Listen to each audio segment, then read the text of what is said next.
Well, hello everyone, and welcome back to the Econobox garage as we continue with our Bugeye build.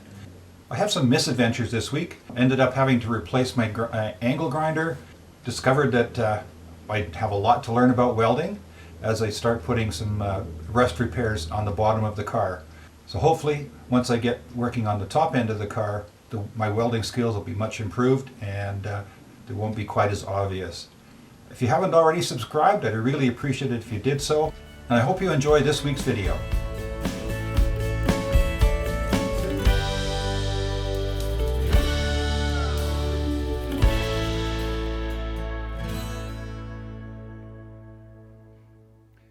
Well, it's finally warm enough to get back out in the garage, and after a week of temperatures down around minus 25 to minus 30 Celsius.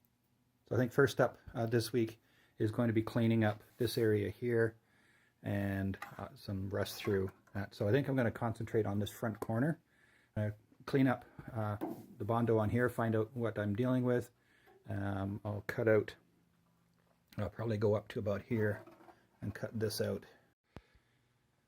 Well, now that I have this all cleaned off, I've got a better idea of what I'm dealing with. You can see here where it's rusted through. So I think what I'm going to do on this spot here is just cut straight down here, and you can see some spots here that need to be repaired. So I'll cut that out as well. I'll probably come right down, drill out these spot welds here, and drill these ones out. And then there's you can sort of see a line here. There's a piece that goes this way and then back towards the camera underneath this lip here. So I've ordered those. That's a shut plate or an end plate. But I'll get a better idea once that comes apart. And once I get that apart, I also have some patching to do from here. Kind of hard to see. There's a bit of a... So I'm going to put a piece in from basically from about here up to here. This side of this reinforcing rib is in good solid shape, so that'll be that. So I'm going to try and get as much of the cutting done this weekend before I start welding. And but this rib will have to be repaired before I put the floor on, as will this front corner, because it all kind of ties in the front here. And then this panel here, once I have this one cut out, then I can cut this out. I'll just come down to about here with this one. I can just patch in there, put in the piece there, and then I can patch this up as well. Okay, you can see here where I've marked off where I'm going to do my cut, straight through here. I've drilled out the spot welds along here, and also the ones up here. These ones here, there's nothing to worry about. And then if you can notice here, there's a couple of welds that once I've got this front part off, or the side part, I'll cut those off and clean this up. Well, I had a little bit of a setback today equipment-wise. As you can see here, I was trying to cut through with the angle grinder. The disc was wobbling like crazy, so it appears like one of the bearings is gone in my angle grinder. So just for expediency's sake, I did go and pick up a replacement. So here's the replacement angle grinder. Same amperage, same size, different brand. My old one was a Mastercraft from Canadian Tire. There's the new one. Comes with a handle and a wrench. Just also comes with a basic grinding wheel. I deliberately bought one the same size so I can use all my old discs and floppy discs and cut-off wheels and all that. So we can get back to work.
So I've got the rotted section cut out of the reinforcing rib in the floor. Next up, I'm going to bend up a little piece of metal there and get the welder out and start welding things back together again. Okay, so here's the piece that I cut out of the reinforcing flange or rib, and there's the piece that I've cut and shaped to take its place. And I've got them held in by these butt weld clamps that I picked up from Amazon, and I'll put a link in the description below to those. So here's what these butt weld clamps look like. The skinny part there goes between the two panels that you're butting up, and you tighten the clamp with that little bar across, and it tightens it up. So that's what you can see here, and that's what they look like from the other side, and that holds them in place quite firmly. That's not going to go anywhere it's not supposed to. I've already sort of marked where the seat mounting hole will go. So next step is to get this all welded in. Well, they're not the prettiest of welds, but that new part of the rib is all welded in now. And it took a little while to fill in some of the gaps. So I just have to drill the hole here for the seat mounting that'll match up with this one, and that one there, and that one there. Next on the agenda is to get a pattern made to fill this. So this is the my little template, or my pattern, made out of cardboard. I just put some masking tape around the approximate perimeter, and I'll mark that on there. So once I got that marked out, I'll get it cut with the angle grinder. Okay, well, it's all marked out now. I'm going to cut, I've allowed for the width of the blade on the angle grinder, and I'll be cutting just inside the tape line here. And these marks across are where there will be a fold, and I'll just use the vise to do that. And I've got to cut this little corner out too. So that's what's next. Okay, I've got this all ready to start welding in. So we'll get the welder fired up and get started on this patch here. Not having much luck with this. I think I'm going to have to just cut it back out again and start over. Like I said, I haven't done a lot of welding in the past, and I'm just learning. And anyway, I'm going to cut this out and basically start over. So I messed up quite badly on my first attempt at a patch. I don't know if you can see, but there's a lot of burn through, and I think I just was trying to rush it and not taking my time, and it warped and all that. So I cut that. There's the back side. I've made a replacement and made sure it's nice and tight all the way around, and I'll just get in there and spot that in around the perimeter, let it cool, and go back, put a few more welds in, and work it that way. And I'm not going to rush this one, and hopefully we can get it to fit properly and look decent.